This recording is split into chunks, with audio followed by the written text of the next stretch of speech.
Hello বন্ধুরা, আজকে এই বিশেষ লাইফস্টাইলের রেসিপি চিলি চিকেন।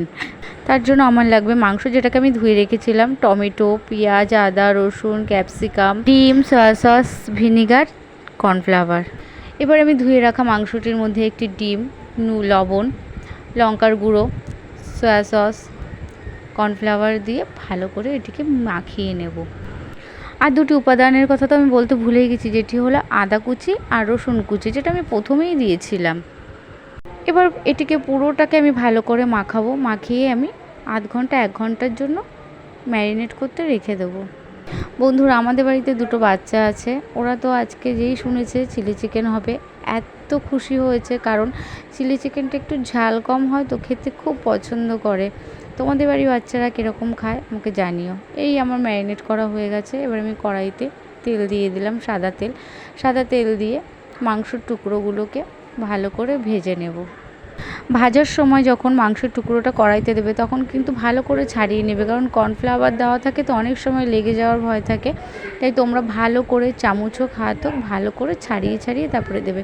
আমার মাংসের টুকরোগুলো ভাজা হয়ে গেছে, আমি এবার এটাকে নামিয়ে নিলাম। আর এদিকে ভাজা মাংস দেখে দু বোনের বায়না শুরু হয়ে গেল।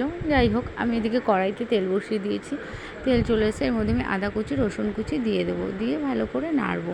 ভাজা হয়ে গেলে এর মধ্যে আমি পেঁয়াজ কুচিটা দিয়ে দিলাম। পেঁয়াজ কুচিটা দিয়ে ভালো করে নাড়বো। তার মধ্যে ক্যাপসিকাম দেবো। ক্যাপসিকাম দিয়ে আমি আবার একটু নেড়ে নেব। এবার লঙ্কা কুচি দিলাম। লঙ্কা কুচি দিয়ে আবার একটু নেড়ে নেব। তারপর টমেটো কুচিগুলো দিয়ে দিলাম। টমেটো কুচিটা দিয়ে আমি আবার ভালো করে নেড়ে নেব। তারপরে আমি লবণ, লঙ্কার গুঁড়ো দিয়ে আবার একটু নেড়ে নিলাম। এবার সয়া সস, ভিনিগার, কাশ্মীরি লঙ্কার গুঁড়ো দিয়ে আমি পুরো সামগ্রীটাকে আবার ভালো করে নেড়ে নেব, মানে কষাবো। এবার আমি এর মধ্যে টমেটো সস অ্যাড করব। টমেটো সসটা বন্ধুরা একটু বেশি পরিমাণেই দেবে। আমি কিন্তু এই দেওয়ার পরে আবার আরেকটু দিয়েছিলাম, কারণ আমার একটু লাগবে, তাই তোমরাও তোমাদের পরিমাণ মতন দেবে। তারপরে আমি ভেজে রাখা মাংসটাকে দিয়ে দিলাম, দিয়ে ভালো করে কষিয়ে নেব। আস্তে দিয়ে আমি এদিকে বাটিতে কর্নফ্লাওয়ার নিয়ে কর্নফ্লাওয়ারটাকে গুলবো জল দিয়ে। দেখো, তোমরাও ভালো করে গুলে নেবে, পাতলা করে নেবে। হ্যাঁ, কর্নফ্লাওয়ারটি গোলানো কমপ্লিট হয়ে গেছে। এদিকে আমি কড়াইয়ের দিকে আসবো, যেখানে আমি মাংস কষাচ্ছিলাম ওখানে আমি কর্নফ্লাওয়ারটিকে অ্যাড করে দিলাম। এবার কর্নফ্লাওয়ার দেওয়ার পর গ্যাসের আঁচটি লো ফ্লেমে করে দিয়ে ভালো করে নাড়বো।